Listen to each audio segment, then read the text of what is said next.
Hello, everybody. We're live on Instagram. I'm Steve McLean with the Little Red Dog co-founder. I'm here with Gary Newcomb. Gary is one of our dog trainers. Gary. What's up? How you doing? Doing good. How are you? I'm good. I showered. I never showered before the show. Wow. Yes, I smell well. Yeah, you do. I'm in a good mood. Hair's looking great, My as hair's usual. popping. My hair's popping. It's popping. Your hair always looks good. Yeah, it's a lot of work. It is a lot of work. I know. I don't know how you do it. By the way, thanks for helping us out so much. I don't think I thanked you. You kicked ass yesterday. We had a lot. We had a lot going on. Yeah. I always love to see Jack, and Shadow. Yeah, I didn't get to see them. They're awesome dogs. Yeah, I know you like them. For our listeners, we had a adoption event yesterday.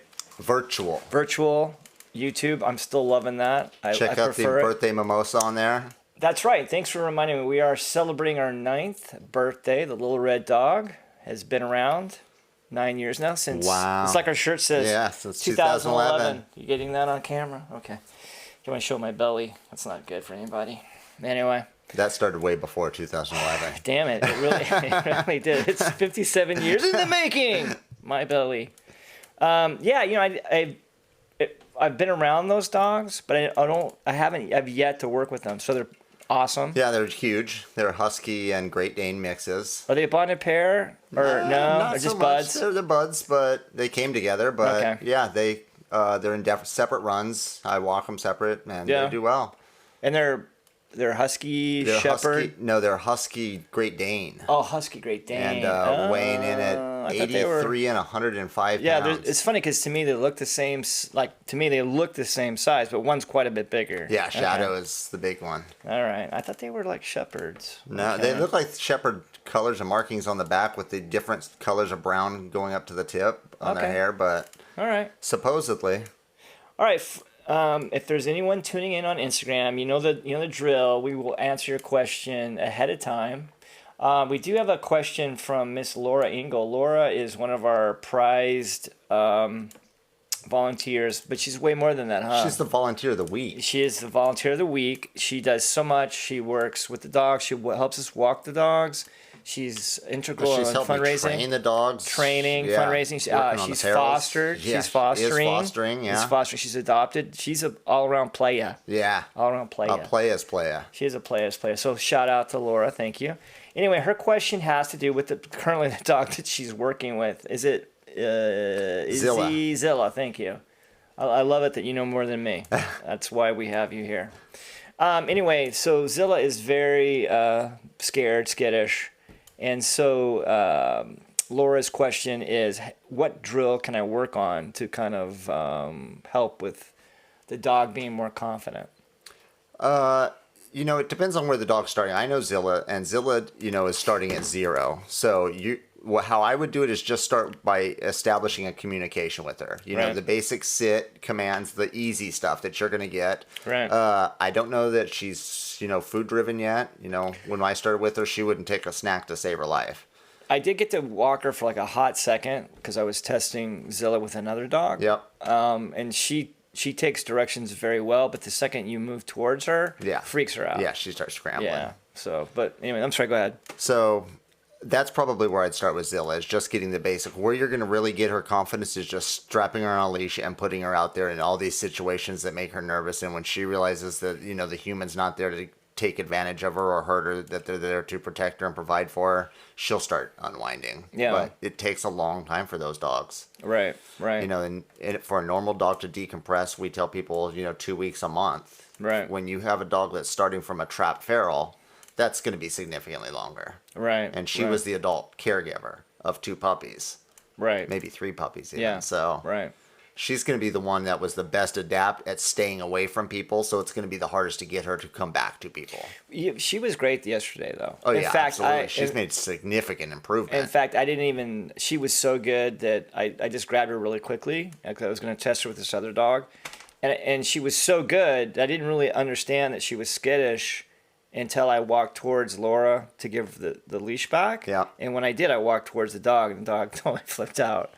And I guess I should have been paying more attention to what kind of dog I had. But, yeah. What kind of dog do you think that is? Oh, I have no clue. Do you think she looks like she might have a little shepherd? A little shepherd, maybe a little staffy. I don't know. Yeah. She's got the shepherdy facial markings. Yeah. So Well, she just seems like she caught on to things yeah, so well. yeah. I mean, that's the one thing, you Oh gotta yeah, the love about puppies for shepherds. sure. The puppies, man, they came in. We had them sitting within days. Once they unpacked, those dogs started dialing in quick. And to me, I always talk about how there's a reason why German shepherds are used in the military. They're used on the police force because they pick up on things so quickly. Plus, they want to learn. Yeah, they're very right? driven. And whenever someone's scared of Amstaffs or pit bulls, I always try to point that out. Hey, these guys, they're not aggressive, No. and that they love humans. And I'm not saying that German shepherds love humans as well. They do, but there's a couple of things. One, their temperament is not as good as a Staffy. Right. Right. Right. That's the deal. Is they're not as tolerant of people, and that makes them that much easier to train them to not tolerate people. Right. So it's that combination with the fact that they want to learn, Yes. unlike a Staffy. Yeah, when they get their person, I'll go all in for you. But Right. everybody else, I could give or take. That's yeah. right. That's right. And again, that's why they work so well in the police force. And I think you were kind of telling me before we started the show that we were kind of talking about German Shepherds and training, and then you actually got an article or saw an article. It's a few articles where I think we can pan it out to a discussion. Yeah, so why don't you bring that up? So basically, this article that Gary found has to do with dog robots. Yeah. And then also augmented reality for dogs themselves. Yeah, Which is how our super military bizarre. is, looking to put it There to we use. go. Here's our the Robo-Dog. So the Robo-Dog, his name is Alpha Dog. Perfect. Yeah. Perfect. We got both of them in here. They ripped off my name. Yeah, you're the Alpha Dog. We're gonna have to get that cease and desist on the U.S. I'm military. gonna have to file something. I'm gonna have to craft a strongly worded letter. So the Alpha Dog is being developed. Go back up to the Alpha Dog. There we go. So the Alpha Dog is being developed to work alongside the military. He's controlled through a touchscreen. Which I love. Yeah. So basically, he's got an app. The dog can walk up to 20 miles on a charge, can walk on his hind legs, and can carry up to 400 pounds. Wow. So that's crazy. Yeah, you can see where this thing would be a great, you've mixed everything. You've Right. mixed a dog, a pack mule. Right. And then, once you start putting sensors on it, they have sensors where they can smell, they can see light, they can, and Right. the camera, obviously the guy can see through the iPad or probably a pair of goggles Right. what the dog sees. Okay, so I think this is an amazing idea, and I love this. But what I am really having an issue with is explain what's going on with the augmented reality with the dogs. So let's scroll down to the augmented goggles. That looks ridiculous. So yeah, basically this is hooked up to a computer on his vest. Yeah. It's got a camera on here that the handler can see everything that the dog can see. Right. And then via the same tablet, he can send messages back to the dog. So maybe it's an arrow on the left side will tell the dog turn left. Right. So he can send commands back to the dog. Right. So really this is where I take issue with it. Okay. They have taken this dog and created a drone out of it. Drones are used by the U.S. were developed and used by the U.S. military to send planes usually, but Right. they have robots, cars, Sure. all kinds of stuff. Right. To send them into an environment that's not safe for a person. It's hostile. Yes, obviously. exactly. Right. So And it's a machine, so it's expendable. yes. So obviously let me this sucks. preface to say, in a life or death situation, Right. I completely understand that a dog's life should be given if it's to protect somebody in a need or to stop a situation where or life. multiple people But might be in harm. Yes. Now you have that, but that's a decision that has to be made. So what you have on one side is a scale. What's the worth of the dog that Right. would dictate, what's the level of mission that they'll send them on. Right. Are they going to put the dog into a situation where it's not necessary? Right. So when the dog starts becoming a drone tool, I think that there's a chance that it could be misused, and you're going to end up with dogs that are going into dangerous situations where they don't have to. You could wait people out or do whatever. Right. Now, in the article, did it explain why we're doing both at the same time? I guess I'm assuming It's just two separate projects. it's two separate Yes, projects. they always have. Okay. They always have. Multiple irons in the fire, and dogs have been used since World War One, Right. possibly further back. I'm sure. In war. So Sure. it's just taking a tool that they already have and trying to digitize it. But Right. unlike improving a gun, or they switched pistols a few years ago from the 45 to the 9mm. They've made advancements in all the stuff that they're doing, but to now take a living animal, I think that there's, there's nobody that oversees this. Right. You know, to make sure that these decisions that they're making, that they're sending these dogs into, are necessary missions, that they're Right. not just, you know, an expendable tool. Right. You know, a dog is not a taser cartridge. You That's shoot a right. taser and, you know, You put can't a new refill it. cartridge in. Yeah. Right. So that's my issue. And, you know, when you take these technologies, obviously they're going to be applied to police work. Sure. So, Sure. you know, right now they have about 3,200 dogs that they use in military work. Okay. Complete worldwide. The U.S. military has about 3,200 dogs, 2,500 domestically, and about 700 deployed. Okay. There's over 50,000 police dogs. So, Okay. Wow. you know, military is a small part, and you've seen, you know, the military technology that moves forward to police forces. You know, our police forces wear body armor, Kevlar helmets. They have armored personnel carriers. A lot of technology ends up moving from the military sector over into policing. Sure. Absolutely. So, you know, I think that it's something that we need to look at to know that, you know, our police are, you know, held accountable to the same level that they are, you know, to protect their human partner. Right. If they make a bad decision that ends up costing their human partner their life, they're going to be probably put before a grand jury and dealt with. Right. But, you know, in, let's see, I think it was South Carolina, they have a law that they passed not that long ago that doubled the amount of time. If you injure or kill a police animal, they've doubled the amount of time, the penalty that you have to pay. Oh, wow. So now it's a 10-year penalty if you kill a police dog. But so in other words, it's getting close to killing an actual yeah, it's human getting officer. close. Yeah. Well, I think too we need to kind of have a baseline as a culture.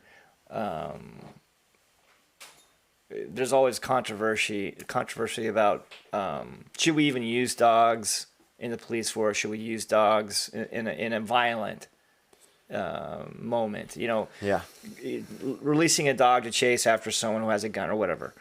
You know, there's a lot of people that are against that, right? Yeah, I'm on two sides of it. Right. I mean, obviously it's the danger to the dog. Right. But, you know, I worked in a hospital in Orange County. Right. I saw where Orange County sheriffs turned dogs on homeless people. Really? Yes. Oh, wow. Yeah. So the use of force there isn't always executed equitably amongst different groups. Well, as usual, it's human error, right? Yes. Human error. So, yes, you got a guy who's making a split-second call. So Sure. Right. that could end up going sideways, and, you know, it obviously could go sideways for the dog. Well, I think a lot of time too people don't understand that dogs need a job. Yes. Right, and they're genetically prone to do well at these tasks. Yes. But like you pointed out, there is a point that we can't just automatically throw danger. Yes, you know? that's the part that the dog doesn't know. The dog knows I will go to no end for you, but the Right. dog doesn't know that I'm sending you into an IED field. Right. And so, Right. you know, Was there any stats on the article that you read about how many dogs in the United States die every year because of their job? the problem is that, again, there's no watchdog agency that There's no overlooks stats. it. No, there's no stats. So basically, there's some rough estimates of a couple of dogs a month. So 2 to 3 dogs a month die in service to police forces. Wow, that's quite a bit. Yeah. I wouldn't And expect then, unexpectedly, the number one killer of dogs isn't going to be going after somebody in a dangerous situation. It's Right. police leaving their dogs in patrol cars. Oh yeah, okay. So repeat that. So the number one way that dogs die. Number one way that canine officers die is police officers leaving. There's a story, you know, I was telling you about Right. South Carolina where they have that 10-year penalty for killing a police dog. Well, there was a police officer left his dog who left his dog in the car. He went and did 5 hours of active shooter training. And he said, I left the air conditioner on. When they went out, the car was not running and the dog was dead in there. And his grand penalty for that was a 5-day suspension from the force. Again, human error. Yeah. Poor dog. Oh my gosh. That's the deal, is you have lots of dogs that are dying this way in service. And, you know, like I said, if it's a life or death situation, absolutely, no means, no question, I'm all in. But there has to be some checks and balances. And I think as our system, we've kind of looked at it and said, hey, these dogs are giving the greatest, you know, service that they can to their community or the United States. Right. And granted, they are. But are we needlessly putting them at risk like we wouldn't put a soldier at risk? Sure. So I think that we need to kind of get a view of, you know, that's a living soul that we're using. And when you use technology like this, that, you know, we clearly don't want to send the handler into the situation, or No. we wouldn't put the dog on a remote. No, and obviously we're both pulling for the robots to win this technology war. We don't want the augmented. The augmented looks ridiculous. Yeah. And again, it looks like there's just going to be more human error. Yes. If the human is overseeing this. Yeah. That's right. Yeah. From a distance where Just he stands no risk. Yeah, just like everything else in life, it's always human error. Yeah. And on that note, we're going to take a break. Gary, thanks so much for the article. It's very interesting. It's kind of a combination of everything we love. Yeah. If this had drums in the story, it would be the full There you package. go. There you go. Nice. Maybe RoboDog can be programmed. All right, when we come back, Miss PJ will be joining us. Thanks, Gary. You got it.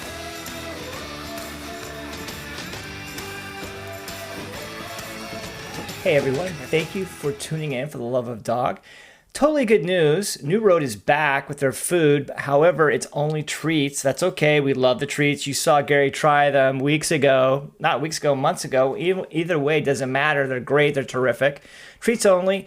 The promo code is RedDog15, all caps. Type that in when you're ordering. You get a discount, plus we get a little bit of a donation. We love it. Please check it out. New Road. Thanks, everybody. Get it? I think so. Good? It's all that fiery red hair. I wanted to put our party hats on. I forgot. Oh, yeah. Thanks for reminding me. Hey, welcome back, everybody. Another edition of For the Love of the Dog. I'm here with PJ. PJ, how are you doing? I'm all right. You look very pretty today. You got those Thanks. headphones on, right? Got my headphones on right. They're not flipped the wrong way? No? Not this time. Okay. Well, we were talking earlier. It's our birthday. It's our 9th birthday. It's our anniversary, I think. Or Yeah, our same birthday. thing. Yeah, thank you. Okay. Woohoo. Yeah, we forgot to put our party hats on. I kept them from yesterday, and I still forgot I know. I them. forgot to give. I was going to ask you if you had any left over. Did you? Yeah, we kept them, and I heard that you gave away the balloon because I wanted to put our 9-year balloon. You okay? Just Tight having space. a bad time today. Well, I did ask before we striked everything down yesterday. Struck. Thank you. Striked. Striped. I was striking. Try that again. After we struck. After we streaky. took all the equipment Wait, no, out. we took the shit down. I asked you if you wanted the balloon. You didn't ask me. I asked Mackenzie. Yeah. So She's second in charge, isn't she? therein lies the problem. It's fine. So yeah, today is officially our 9th anniversary, B-Day, whatever you want to say. Nice B day. So, Yeah. looking past the past 9 years, what's been your favorite? What's been your favorite memory? I have to go with the day that we actually started the rescue, and that was going to the Downey shelter and picking up Bella and Alfie. And Bella was with us. That was her today's her gotcha day. Yeah, I was just telling. So it's bittersweet because we lost Bella. she's not with earlier us, this year. but she was our very first rescue. Her and Alfie. And Yeah, I was Alfie. telling Samuel and Nicole, our production team, Montevideo. Montevideo, coming at you with 50,000 watts of power. I was kind of talking to them because I didn't forget. I mean, the studio used to be Sean's room, and I remember hanging out with Bella and Alfie when Sean was at UCI, Right. and Yeah. I was telling them what a pain in the ass Alfie was. No. Well, Bella, and both of them were a pain in the ass. No, you liked Alfie. I liked Alfie a lot, and the reason why Alfie was a pain in the ass is because she didn't want to come. She wasn't cuddly. She wasn't that cuddly. She wasn't, but Bella was. but But Bella Bella would was- not leave you alone. Yeah. And that's, yeah. But they were both very, very, very sweet. Very sweet It's too pups. bad Alfie wasn't with us longer. She was Yeah. a good dog. No, she, yeah, that was unfortunate. Well, too. what else though? Come on, don't go down the sad street. What's like something that you were besides Bella? I What don't was know. a What's really yours? good memory? What's yours? What's one of your favorite memories? I'll give you mine. Show I me think. yours. Well, we had so many dogs. I think it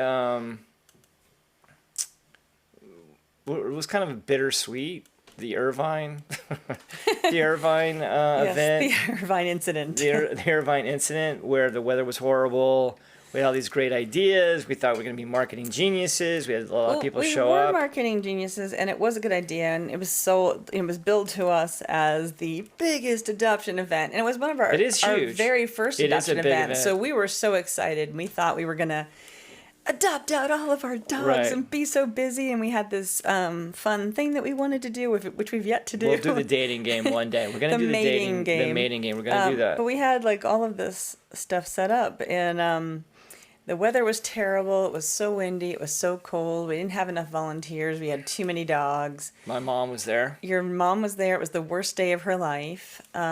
So Sean and Sean was there. Mackenzie. Evan was there. Mackenzie and Yeah, Mackenzie's Mackenzie, boyfriend at the time. Yeah, and yeah, it was just a really tough day. A really, really tough day. How many dogs? And did we were at the end.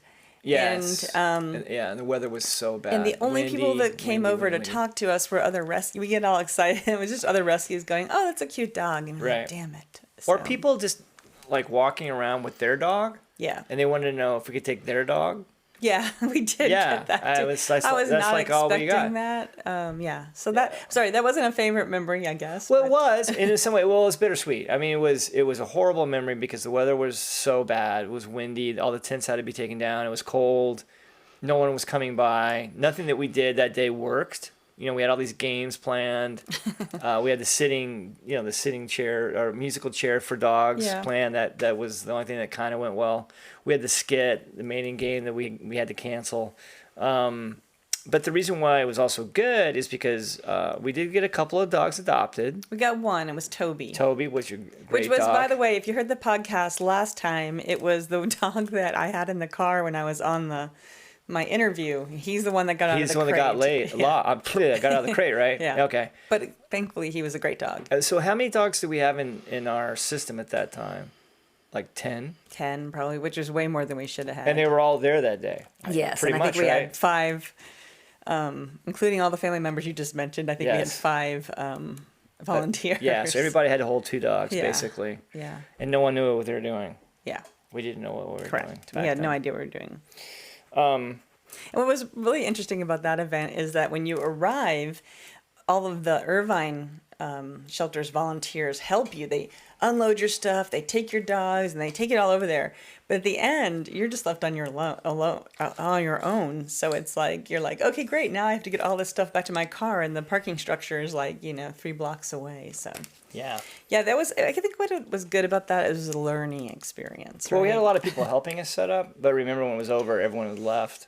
All the volunteers left. But we didn't have that many volunteers. No, I'm talking about the volunteers for Irvine. That's what I'm saying. Yeah. They didn't have it. They They were were just there like, in the beginning. Yeah, but after it was over, they took off. yeah. But again, it was a big learning experience. And yeah, I think that one of the other things is, we talked about how you weren't really on board in the beginning, and you were on board by this time. And, we had Alfie and Bella here, and we had our own dog who was not, happy with other dogs At all. at all. And then I can't remember which came first, the chicken or the egg, but I think we had Scooby, a puppy here, as well. He was a pup. Mm-hmm. And then I rescued this mom and 7 puppies, and we had no place to put them. And you're Right. like, well, I guess we better go get them. And I'm like, okay, let's go get them. So we met the transport halfway or something. Right. And we had them here in our house, which I'm sure that the HOA, if they had been known, would have not been happy No. with that. Well, So that was at one point, we had 13 dogs in our...